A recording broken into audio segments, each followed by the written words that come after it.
Hi everyone, my name's Victor Koo. I'm a researcher at the University of Sydney, and today I'm going to be talking about the natural history of cardiac and peripheral vascular deaths in kidney failure.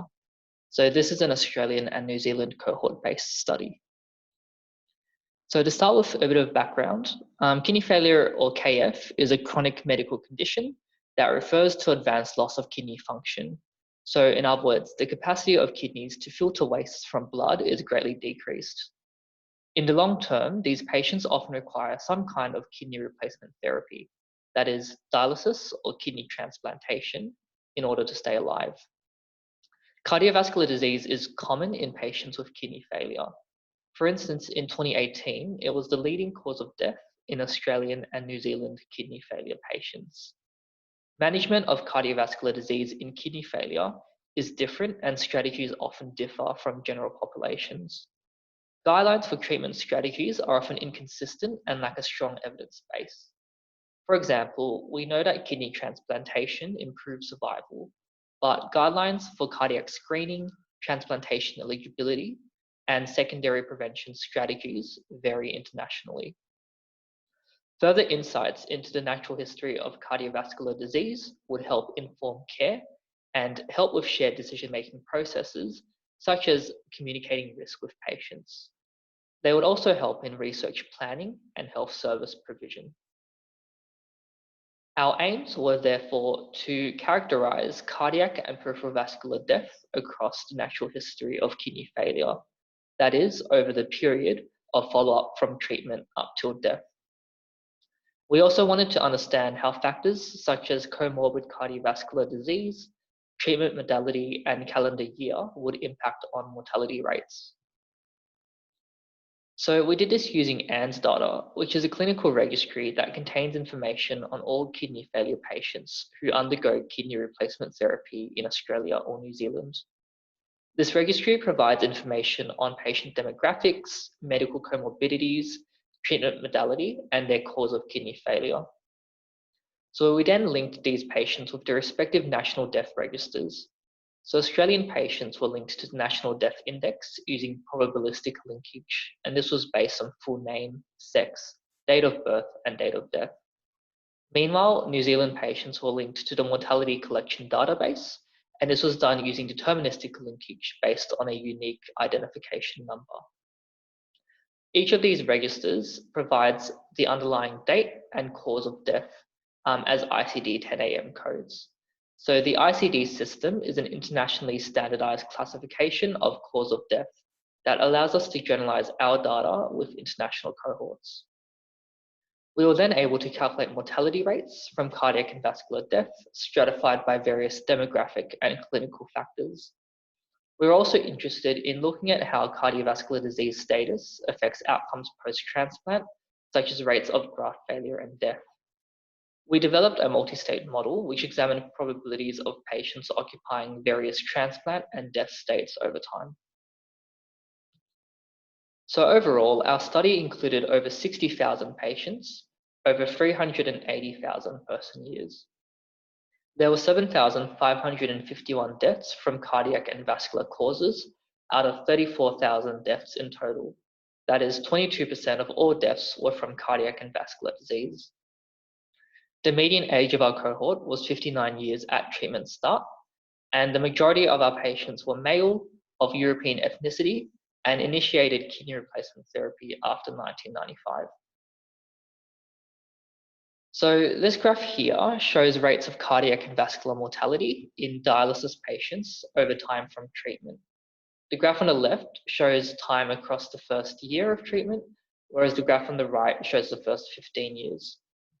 So you can see on the left here that within the first year of treatment, rates of cardiac and vascular mortality peak around that second month from treatment initiation, and after that remain fairly steady across that first year.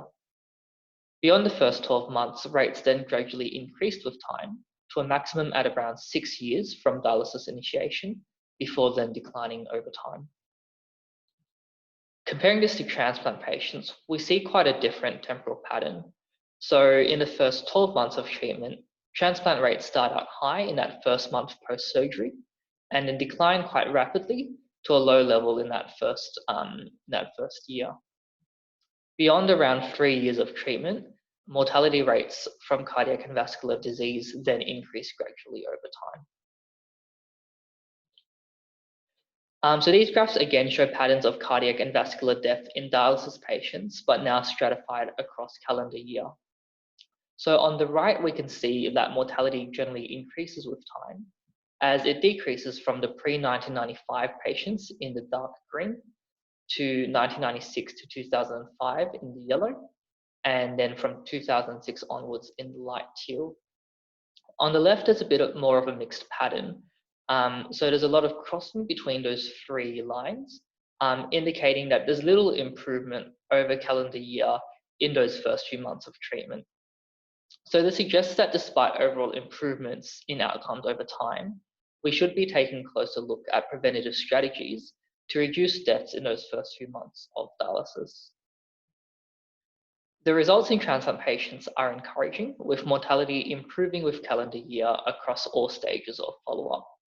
We can see in particular, beyond the first 3 months of treatment, that cardiac and vascular mortality rates are close to zero in patients who start treatment after 2006. However, it's worth noting that there is still this relatively high risk period of cardiac and vascular death immediately following surgery.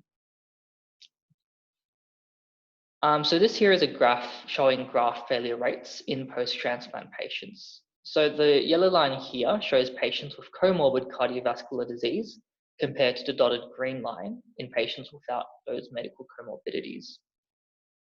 Rates of graft failure are similar across the two groups, both in females and males. However, when we combined graft failure and death as a single composite outcome, we found that rates of composite graft failure and death are higher in those with those medical comorbidities compared to those without. And this graph here shows multi-state probabilities of death and transplants over time from treatment. So what we did was we divided our patients into 6 groups based on death status and transplant status. So our groups are alive following transplant, alive without having ever received a transplant, non-cardiovascular death without and with transplant, and in cardiovascular death with and without transplant. So all patients started out as alive and then moved between groups when they either died or when they received a transplant. So we were interested in seeing how the percentages in each of these groups changed over time.